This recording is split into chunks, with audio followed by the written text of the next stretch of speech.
What I am telling you is, if you're hardened, then you run like a hardened. Skip high. But if you're male, and with the integrity of the male, you join in the fight and don't come out until one have laid his body down. At the end, the victory belongs to the saint.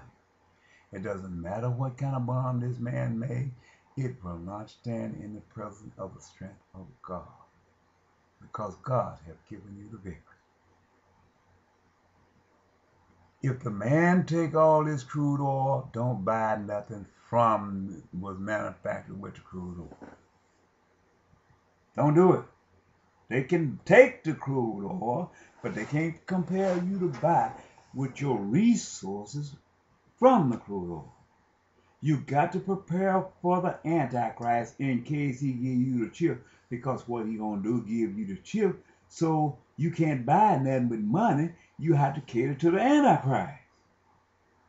So with you with the chip, you got to go put your arm up to somebody to scan your arm and pay you with that darn chip. But if you don't take that chip and he impose a will upon you, your faith, you can go out there and speak to the grass and it turn into food.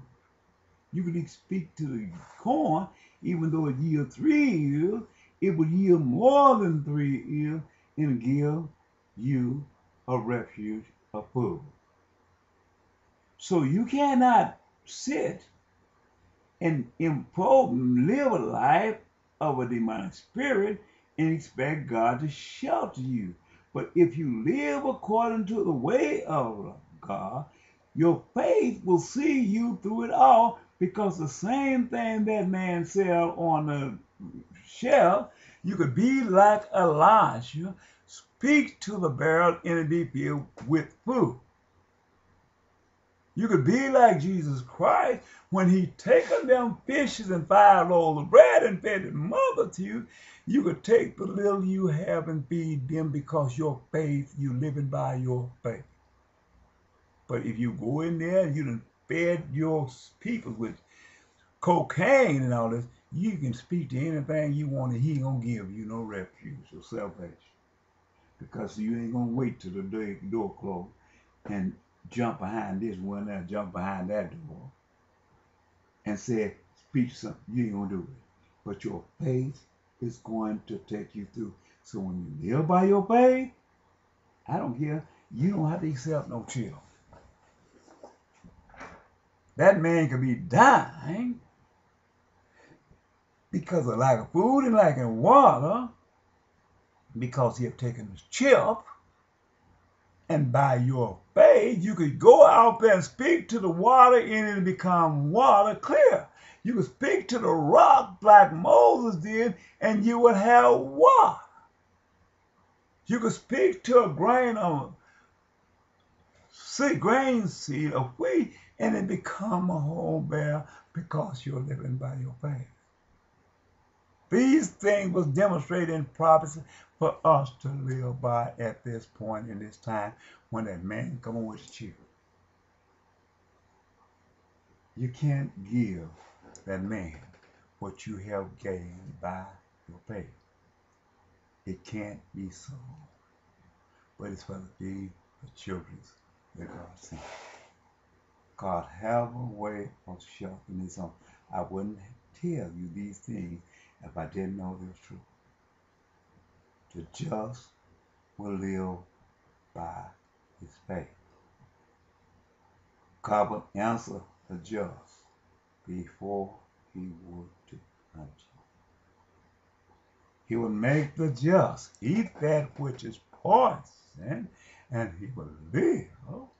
And the unjust will eat that same method, and it will destroy him.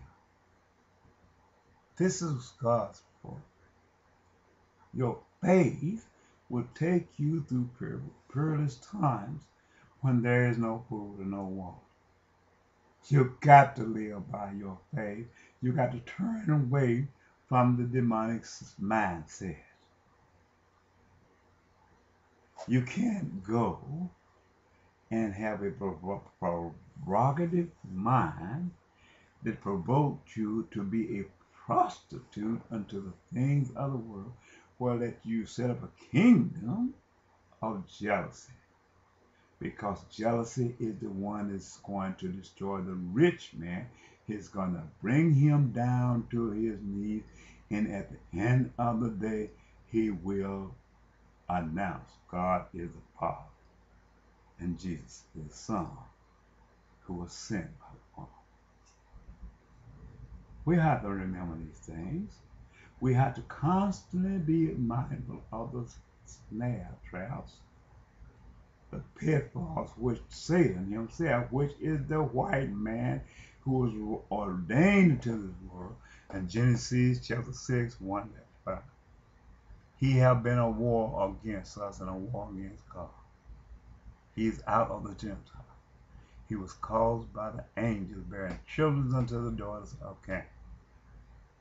The same evil as Cain imposed upon Abel on that side of the world, he is trying to impose these wills upon God's children, using God's children as vessels of their own destruction by distributing cocaine and all of these things, using these women's children as prostitutes upon this earth, prostituting their children, walking up and down, proclaiming him to be a father when he is not. He's a man of evil, distributing the brides and thorns among God's people. But you watch and you look at him, you walking him down the road. Why don't he have him a job? Why don't he sell produce at farmer's market? But no, he's taking the easy way out. He's selling drugs. And he's trying to make it look as if God, people, is drug dealers. How can he prophesy these lies? How can he justify himself in a court of law and say this man is selling and buying, and he's a seller and a dealer? He can't match up with God's people who is creating these things, showing these people every day where they can walk away from these things. But God's people can't be daylight and darkness at the same time. But if there's nothing good coming out of these drug dealers, and he prophesies a lie, you got to forget that sucker and kick him to the curb as hard as you can, because he's not a godly man, because he's selling produce. He ain't done nothing but using these women children as prostitutes, prophesying and propagating the lies, creating pitfalls to try to erase the black man, but catering to that white man who's not even in the book of life, who's over a democratized system. And the man is over a democratized system, there's nothing godly about him. Because you see his works over here in the Middle East, he's killing God's people, murdering God's people who were not democratized themselves. But yet he came under the name of George H.W. Bush and George W. Bush and Dick Cheney, who have never been brought to justice for slaughtering people without a cause. They know everything was happening before they got there, because I wrote them and I told each Congress, Democrat and Republican alike, and Democrat and Republican like Jolly Ranger and Maxine Waters was a part of that infrastructure. So they took and discarded my letter because I had to do what God told me to do. Did that look like a drug dealer? 1996, nobody answered me back. And I wrote to the President of the United States of America. So you can't kill Saddam Hussein because he's a vessel of God. He is Job 1 and Job 2. But they went on slaughtering him, pretending they didn't have nothing. This man didn't have no weapons of mass destruction. And it's in my first book, second book, third book, and my fourth book. And whimpering them sit up on their tail. Farrakhan and the rest of these preachers, they heard from me, and they didn't come respond to me. And all of this matter is happening to them because of their hand. And God's going to bring them down. He's going to bring them down. I didn't want nothing from them. I didn't want them to give me nothing out of their pocket. I explained this, but such to record. I want you to look good in front of these white people, and these white